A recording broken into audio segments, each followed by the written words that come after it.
Hello again to all my food warriors. Welcome back to the channel. Today, this is the first part of our double header. We had such a good time last night, reconnecting, eating a nice big bowl of onion soup. That whole idea of comfort food and just you know the opportunity to reconnect with family was so appealing that, you know what, we said we're gonna do something again today.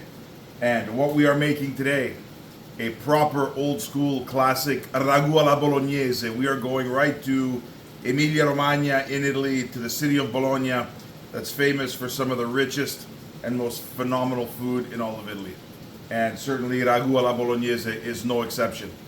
And so what I have here in my big Dutch oven, I've got a pound each of lean ground beef, lean ground pork, lean ground veal, and yes, it makes a difference.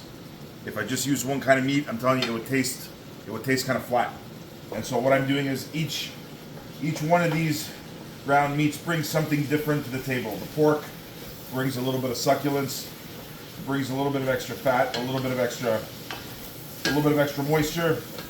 The beef is really where the very robust flavor as far as meat is concerned. The veal a little bit more delicate, but it's this combination that you find so ubiquitous in Italian cooking for things like meatballs, for polpette, and certainly for meat sauces, and the Ragu alla Bolognese is no exception. And in addition to these three different kinds of meat, I've got a bunch of other things that we're going to add to this as far as flavorings and other ingredients are concerned. What I want to do to start, I've got 3 or 4 tablespoons of olive oil here in the bottom of my casserole. On medium-high heat, I'm going to brown all of my ground meat, and we are now going to get our soffritto and some of our other ingredients ready. So what I have here is a piece of coppa. This slice of coppa is about a 1/2 inch thick, and what I'm going to do is I'm going to cut this up because I do want that saltiness, that savoriness of a cured meat product in my dish as well. And so what we're going to do is we're just going to cut this up into thin strips, and as my meat is browning, I'm going to throw in my coppa in here as well. And all I want to do with this is just cut this up into fine dice. I want the fat from this coppa to render out and flavor my sauce. There we are. And I want these little guys to brown up and crispen up so that we're going to have a little bit of extra something in our sauce. Now normally you could use pancetta for this, you can use a bit of guanciale for this. Coppa is what I happen to have kicking around the fridge, and so that's what I'm going to use today. There we are. So what we're going to do, we're going to take all of this, throw it right in to cook with the rest of our meat. There we are. And we're just going to stir this around. Now the coppa does have a little bit of salt. As it is a salt cured product, it does have a little bit of salt in it, and so as always we want to be mindful when we're seasoning our dish. I haven't seasoned this with salt and pepper yet, and so I just want to give this a couple of pinches of kosher salt and a good pinch of freshly cracked black pepper. Now this is 3 pounds of meat plus our coppa. This will easily feed this quantity of sauce will easily feed, I'd say, 10 to 12 people. So we are going to be making enough for dinner tonight and for some leftover action as well. There we are. Just going to break up our meat and get it incorporated as we go. Now we're going to turn our attention to our soffritto. What I have here are a number of different vegetables that I'm going to use to really lighten up the dish and really add a ton of flavor to it. We're going to start with an onion. We've got some garlic, a couple of small zucchini, got 1 big carrot, and 3 ribs of celery, and obviously our ever-present couple of chili peppers. What I'm going to do with this is I'm going to cut these up really, really fine. Now, I'm going to do a combination of cutting this by hand and actually using the fine side of a box grater. The onions, I find, when you grate them, release a lot of liquid, and that liquid tends to be a little bit overpowering in anything that you add it to, whether it's a meatloaf, meatballs, a sauce. So what I want to do is I just want to cut up the onion by hand, and that way we're not going to overpower the dish with the juice coming out of the onion. So all I want to do is just kind of a medium fine dice. There we are.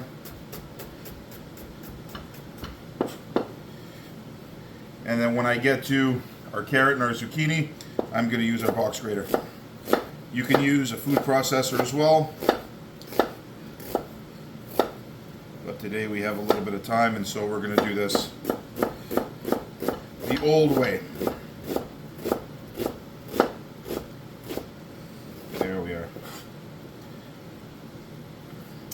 Now with our ragu alla bolognese, we are going to make some fresh pasta, and we're going to do that in the second part of our double header today. We are going to make handmade pappardelle. Pappardelle are a nice flat, kind of wide flat noodle. They're going to hold on to the sauce really, really well, stand up to the sauce as well. Beautiful silky noodle, but we'll get to that a little bit later. So we've got our onion cut up. Let's get our garlic in here as well. We've got 5 cloves of garlic. Again, this is going to be a large quantity of ragu that we're making, and so 5 cloves of garlic seems about appropriate. We want to cut this fairly fine. There we are. Get that right in with our onion.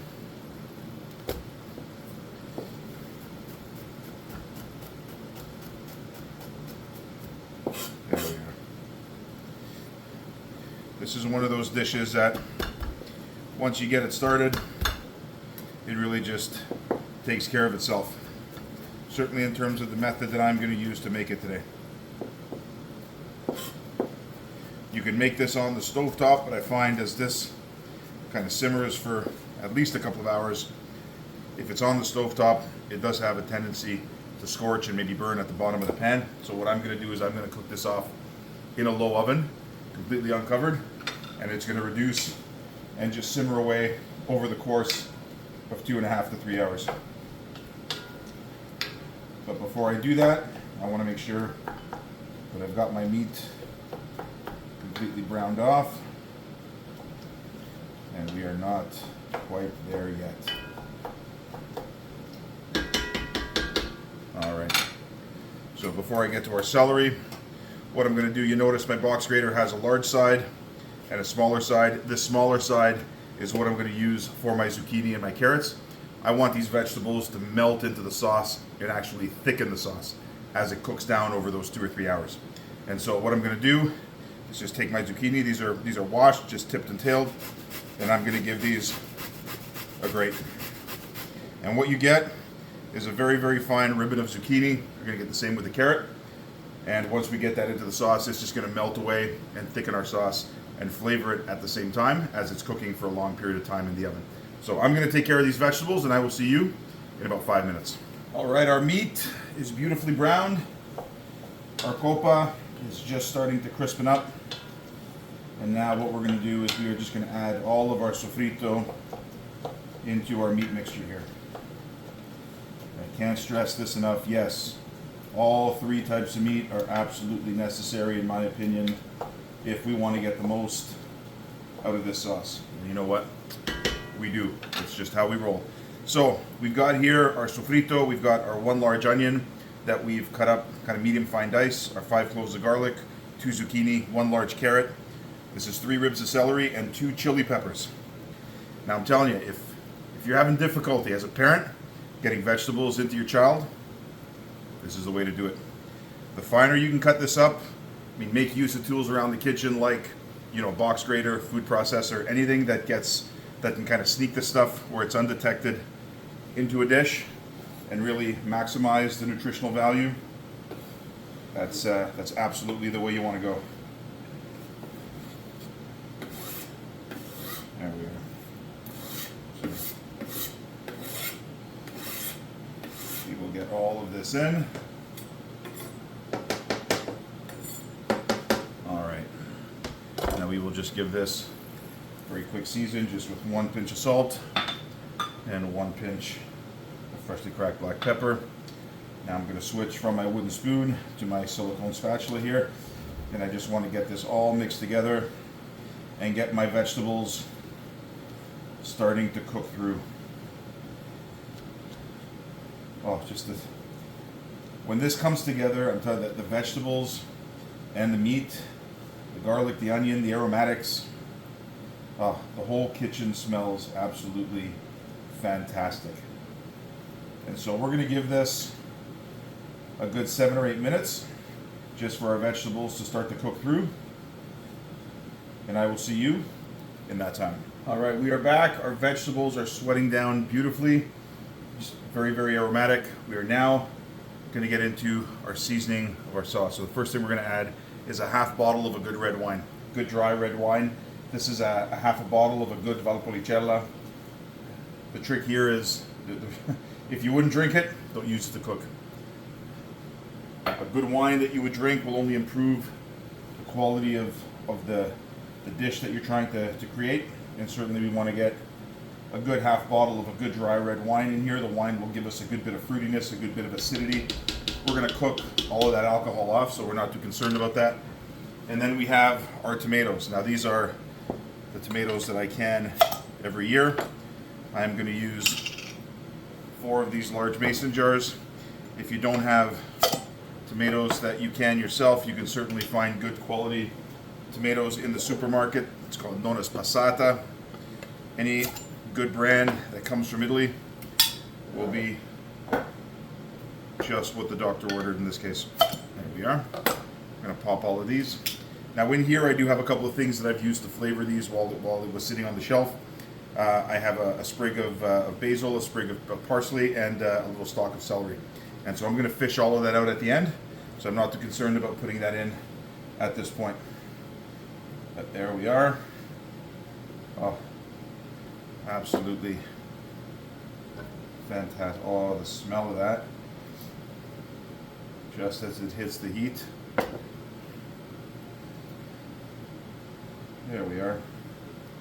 So if you are looking to buy a good quality passata, they come in about 700 milliliter jars. About 4 of those would be the equivalent of what I'm putting in here. Now what I'm going to do is I am going to take a little bit of water and just wash out these jars.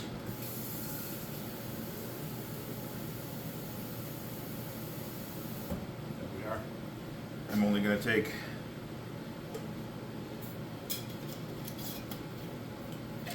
about a half jar's worth of water. I'm not too concerned about the water, as we are going to cook this down in the oven over the course of 3 hours, and so this will completely evaporate and intensify as well. There we are. That's one. We're just going to rinse these out. Make sure we get every last bit of what's in the jar into the pan. We put a lot of work into this, and there's no sense letting any of this go to waste. There we are.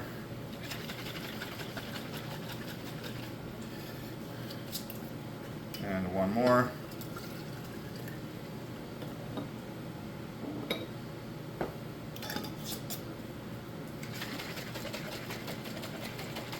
There we are. So I'm just going to put this in, give it a stir,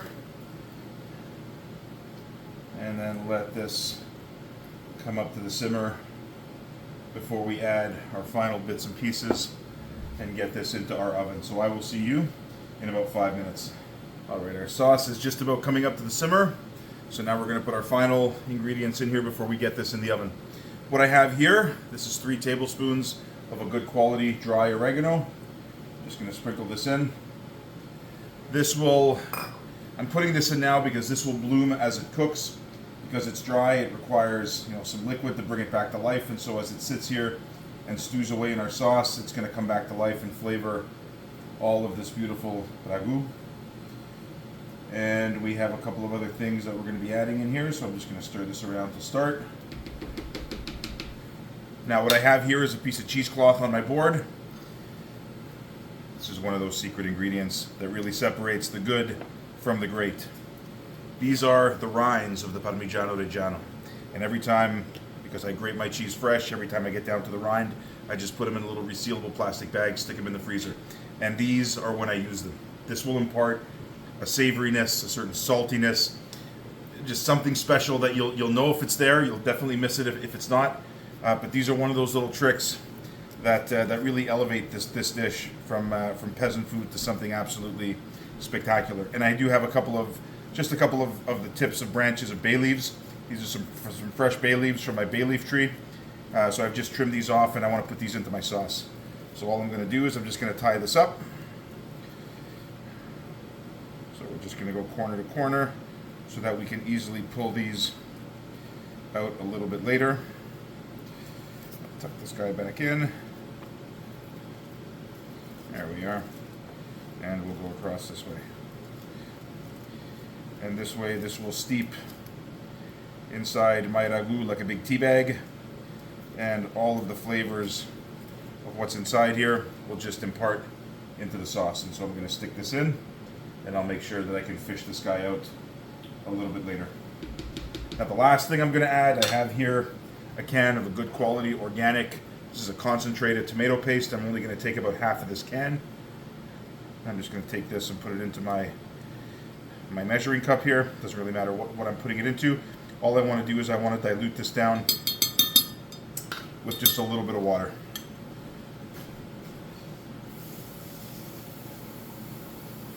And so we'll put in about a cup of water, but we want to make sure that we can really dilute this down so we can incorporate this right into our sauce.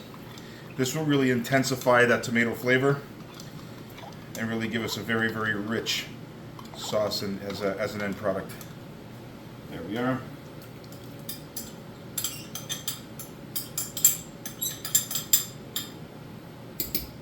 Alright, so we will just give this one final stir.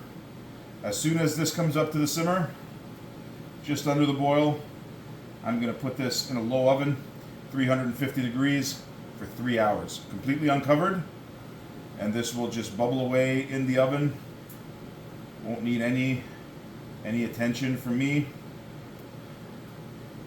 And we will just let that slowly bubble away and reduce in our oven without any real risk of scorching. The beauty of the oven, especially with these types of pans, because these are cast iron dipped in enamel and the oven has heat coming from all directions, really it doesn't have the opportunity to create hot spots to scorch anything that's in the pot or in the pan because of the heat source coming from the bottom. The heat will come from all sides, and therefore the cooking is much gentler, but because it stays uncovered, this will be allowed to just bubble away and reduce in its own time. So once this starts to bubble, as it's starting to do right now, I'm going to give this about 4 or 5 minutes on the heat in the oven for 3 hours, and I will see you in 3 hours time.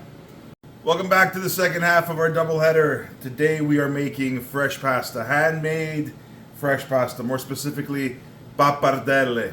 You can make any shape you want, any thickness you want. We can cut whether with the machine or by hand. We can make spaghetti, fettuccini, linguini, tagliatelle, pappardelle. It doesn't matter. All that changes is the thickness of the noodle. Today we're going for a nice thick noodle because we are making a beautiful Bolognese ragu, and that is what we are going to be having for dinner this evening. And so what we're going to do, we're just going to get right into it. What we have here is 500 grams of flour, and this is going to be a portion for 5 people. So the ratio is really 100 grams of flour, 1 egg. And what I'm using here, these are extra large eggs. I find these are a better ratio to 100 grams of flour. You can use a large egg, but you might have to add a little bit of water. So with this, we may not have to add any water, although what the flour will absorb is also dependent on the amount of humidity in the air.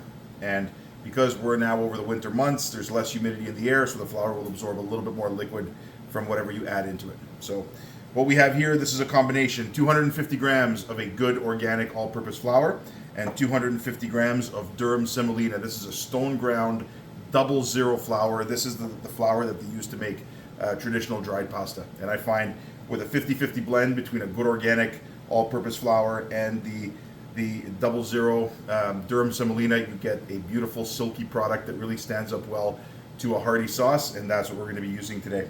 So before we get into our flour, what we're going to do is we're going to crack our eggs into a separate bowl, always on the counter to start, into our bowl.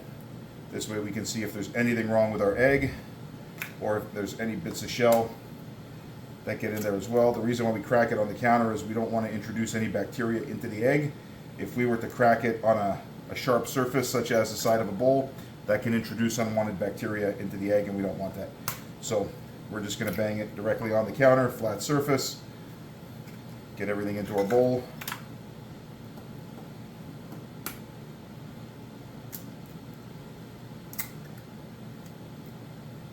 Oh, there we are. All right, and one more.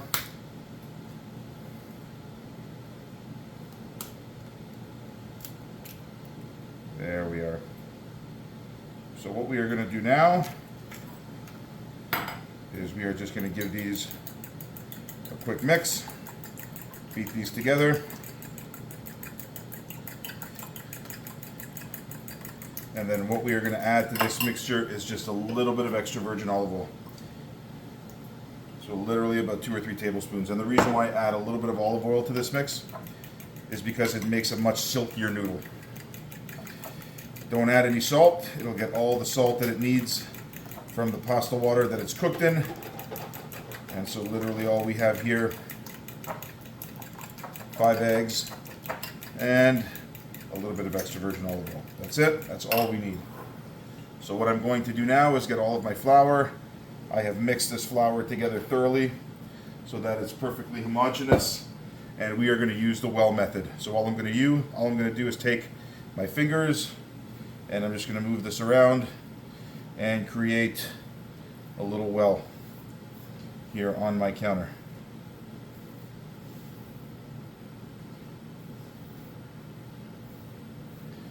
There we are. Now the most important thing is we don't want any of our egg to leak out anywhere on our counter. We want to keep that egg mixture contained in the middle as we incorporate that flour in there gradually.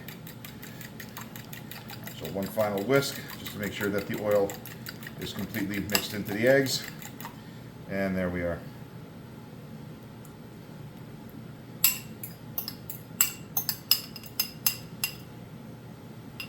There we are. And we are done. So now what we're going to do, one hand, we're going to get in there and just start to move in some of the flour, and we're going to start to mix that together.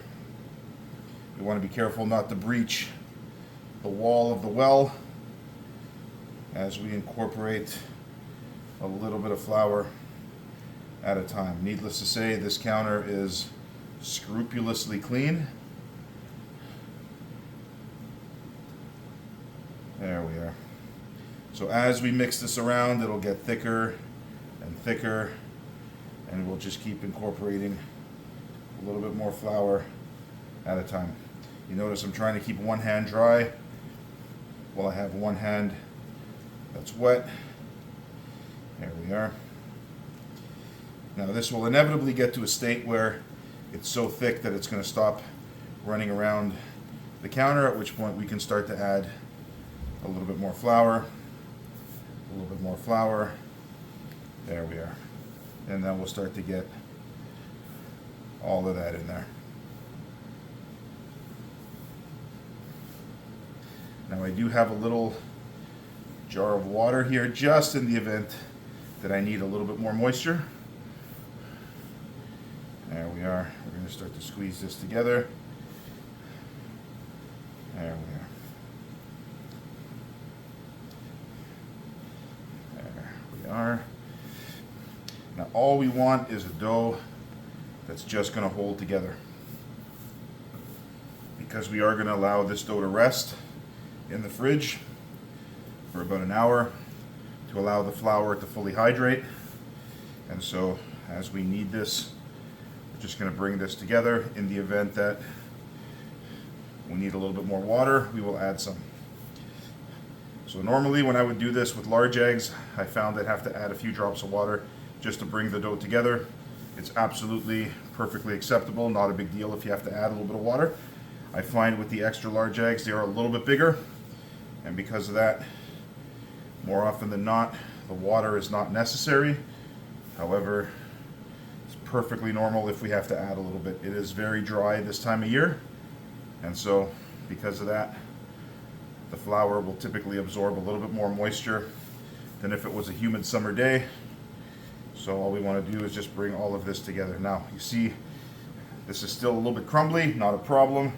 I have a little bit of water. I'm just going to add a few drops of water to my work surface. Doesn't take much. And we are just going to bring, again, all of this together. Making pasta is very, very easy. This is something that's done in the home all over Italy.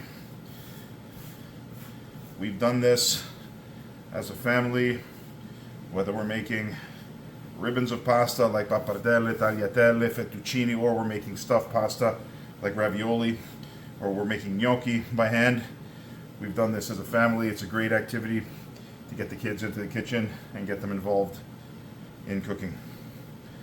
So there we are. So now we'll see this is starting to come together. I think it's going to need just a tiny bit more water. So before I add that water, I'm going to get my dough scraper, just loosen all of these little pieces of dough and extra flour off the work surface. There we are. Just add a tiny bit of water in there. There we are.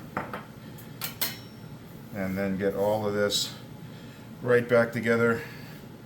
And we're going to knead this into one ball. There we are. Now, if it happened such that there was too much liquid and the dough was a little bit too wet, all we would do is just adjust by adding a little bit more flour. And so I think, just by the feel of this, we are just about there, as it is starting to pick up all of those pieces of loose dough from my work surface, but it's not sticking to my hands anymore. And so we have just that balance, what we're looking for. So we will take all of the excess dough off of our hands as we continue to knead this. The dough will come off our hands, and all we want to do is bring this together, but give it a little bit of a knead in the process. There we are. So this dough is no longer sticking to the work surface. It's got a nice uniform color. We just want to bring this all together. There we are. Into one nice ball. But before we do, we're just going to knead it for another couple of minutes. So I will just give this a knead for about another minute and a half, 2 minutes, and I will see you in 2. All right, we are just about there. I can feel this dough coming together nicely. There we are.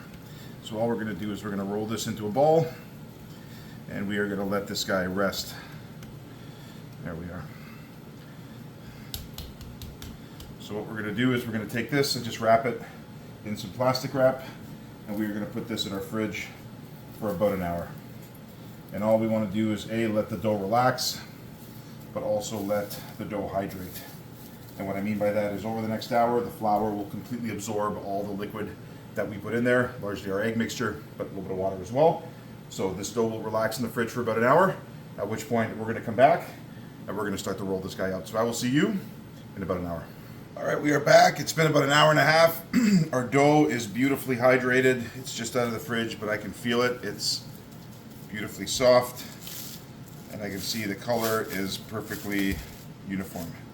So this means that our dough has rested, and that what we've done here is we've got a dough that's well hydrated, where all of the flour and the starch molecules in the flour have basically absorbed all of the liquid that they've been in contact with. Oh, look at that. You can stretch it out and it keeps its shape, doesn't pull back. Love that. So what we're going to do here, we're just going to keep our plastic wrap off to the side. We're going to cover that as we work with one piece at a time. And so what I'm going to do here is I'm just going to cut this in half with a board scraper. And there we are. And we're just going to roll this out so that we can make smaller pieces out of this. There we are.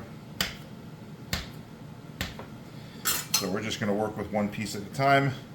We will keep all of these other guys under the plastic wrap just so that they don't dry out and form a skin. There we are. So I'm just going to take a little bit of bench flour, make myself just a little pile here. There we are. This is the 00 durum semolina flour. 00 is really refers to a grind. It's a very, very fine grind. And this is made of our durum wheat. There we are. And so we're just going to flatten this out before we put it through our pasta roller. Now, if we didn't have a pasta machine like this with the rollers to really thin it out and create our pasta sheets, we could do this by hand with a rolling pin. Certainly nothing wrong with doing that. However, it's a little quicker. We do have the machine available, and so we will use it just to make our pasta sheets. We're going to cut this pasta by hand. So it's going to be completely hand cut, completely rustic, and that's exactly what we want. The attachments that attach onto this machine will make kind of a spaghettini or a very thin angel hair, and they'll make kind of like a fettuccine or a very thin linguine. But what I want is a much thicker noodle, and so I'm going to cut those by hand. And so what we're going to do is we're going to put this through our machine here, and there's a dial on the side. Every time we dial it down, there's 7 settings. Every time we increase the setting, the rollers get closer together. So what I find works well is the second last setting, so I'm going to dial this up to about 6 of 7, and that's it.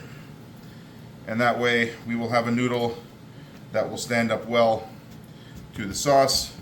It won't be too thin, but it won't be certainly too thick and be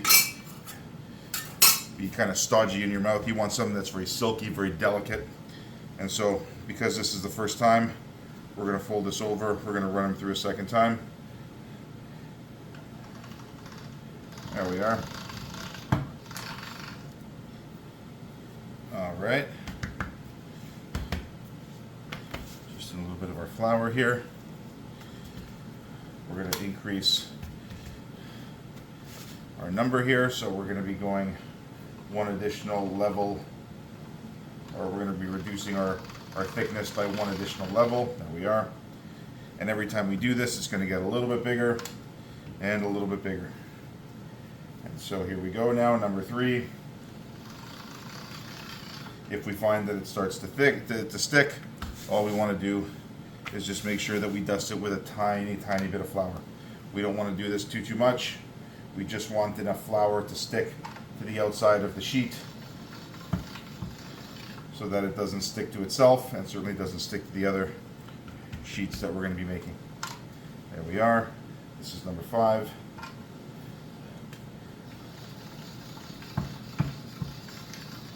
Go. There we are. Just one little dust in the flour. There we are. And this is number 6. There we are.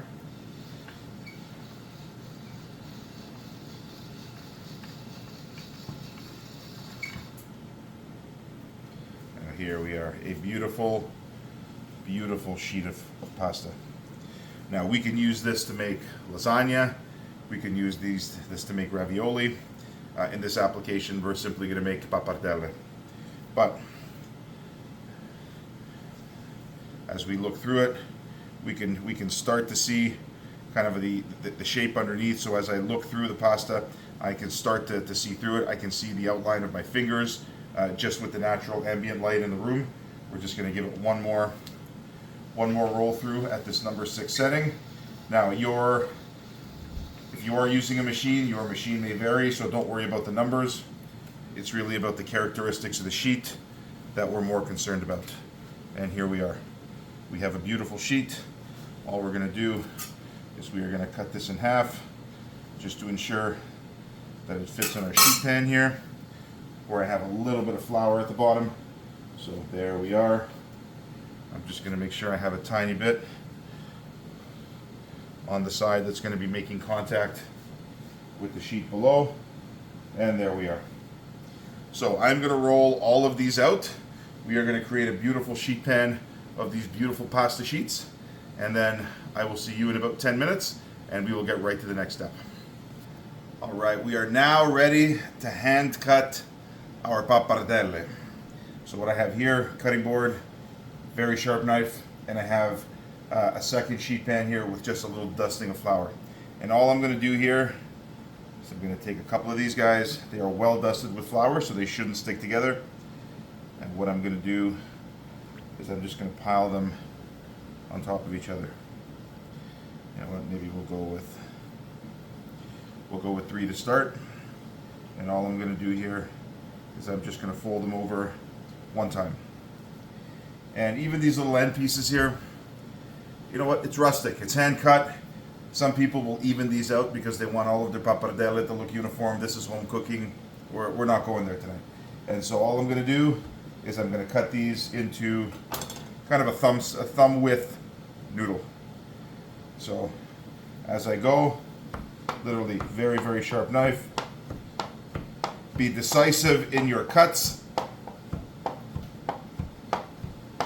If some are a little thicker and a little thinner, doesn't matter. Doesn't matter at all. This is home cooking. And then what I'm going to do is I'm going to basically just toss these up and just sprinkle these all over our sheet pan just to separate them. And if we've done our job well and we've got these, you know, nicely floured with that stone ground durum semolina flour, which acts like little ball bearings in between each of these noodles, they will stay beautifully separate. They will not stick together.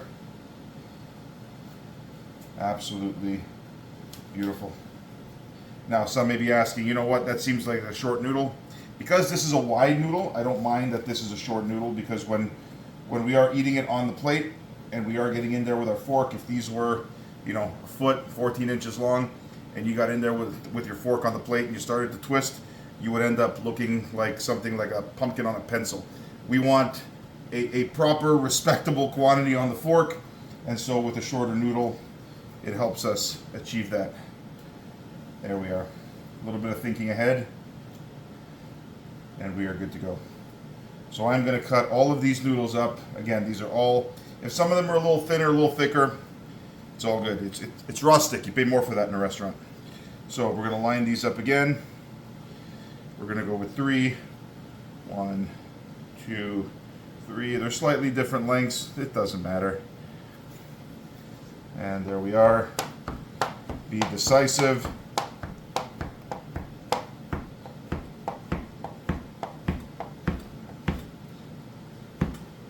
And there we are. So you notice my knife is very sharp. I don't need to slice. It's one guillotine motion downward, and that's it.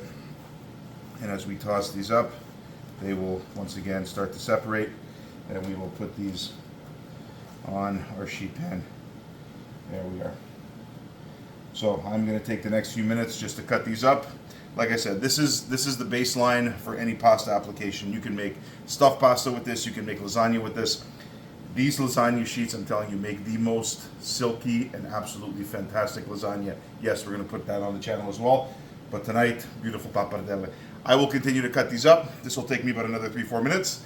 Our sauce is pretty well there, so I will see you in about 4. All right, it has been 3 hours. Our sauce, our Ragu Bolognese, is out of the oven. It has, oh, look at this. We've just yarded out all of the celery and all of the herbs that were previously in the jars of sauce. Those have done their job. They have nothing left to give. And we're just going to give this a quick taste.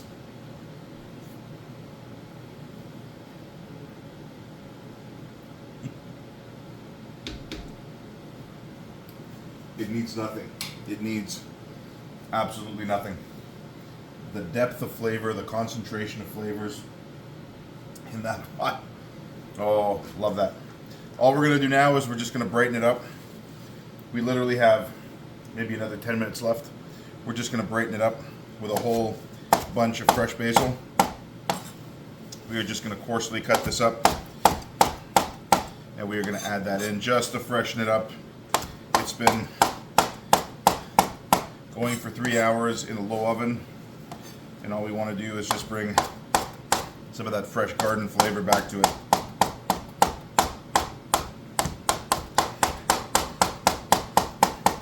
There we are.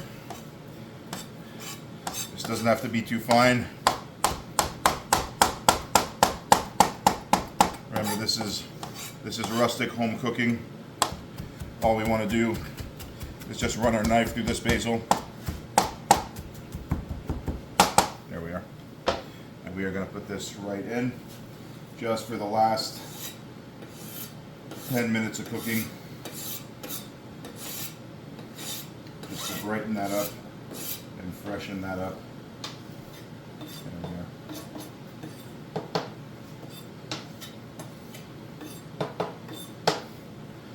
There we are. We will just give this a quick stir. We've got a big pot of water going on the stove for our pasta because we don't have a pot big enough that fits these types of burners, and so I've got a big pot of water going behind me. Look at this beautiful pasta. The marriage will be made shortly of this fantastic handmade pasta and this gorgeous ragu momentarily. So we will be back as we bring it all together. All right, we are back. Our noodles are perfectly cooked. Just put these in a big pot of boiling salted water. These take no longer than 3 minutes to cook. That's it. And because this was on my gas stove behind me, these handles are a little warm, and so we're just going to make sure we drain these off before this goes right into our beautiful Ragu alla Bolognese. So what I've done here in my frying pan in front of me, I've got about half of our sauce put into our skillet, and we will just get our noodles in here. There we are. All right. In there that we will remove. We want to get every last one of these. There we are. And we'll just move this guy right out of the way. All right. Now, we will get this thoroughly mixed around and incorporated. These look absolutely phenomenal. The smell in here. Love this. Just going to raise the heat a little bit. We just want to make sure we get these all incorporated. Oh, look at this. Look at this. Absolutely gorgeous.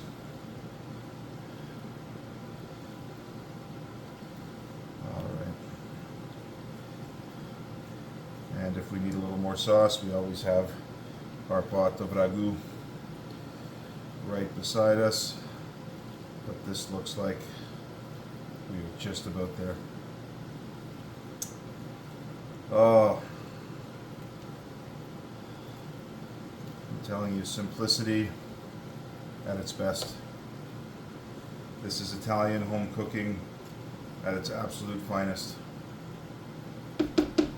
There we are. All right. And now we will get right in there. We want to be delicate with these. These are truly just like silk. There we are. Oh. And now,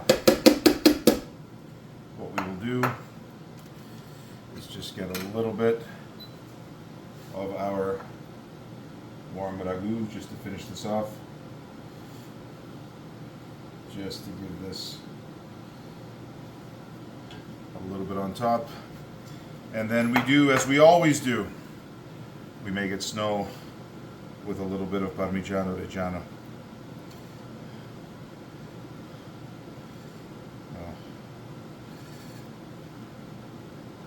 There we are. There we are. And now we are going in.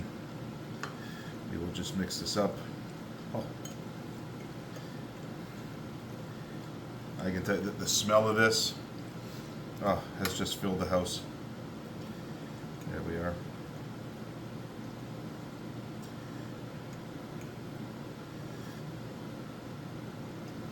These are so delicate.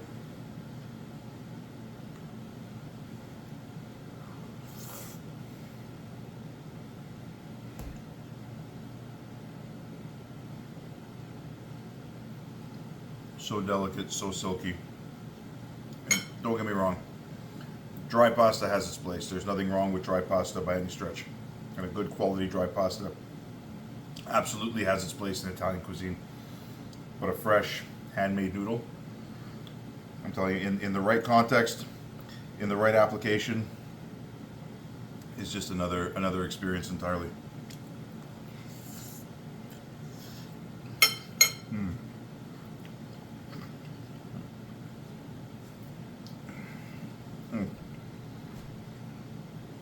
I do hope you try that. I get we spent a little bit of time in the kitchen today. You know what? There were a few steps that we had to follow, but the end product, so worth it. So worth it. Until you try this and see how easy this is, and just the quality of the product that you can come up with for yourself, I'm telling you, I absolutely recommend that you try this.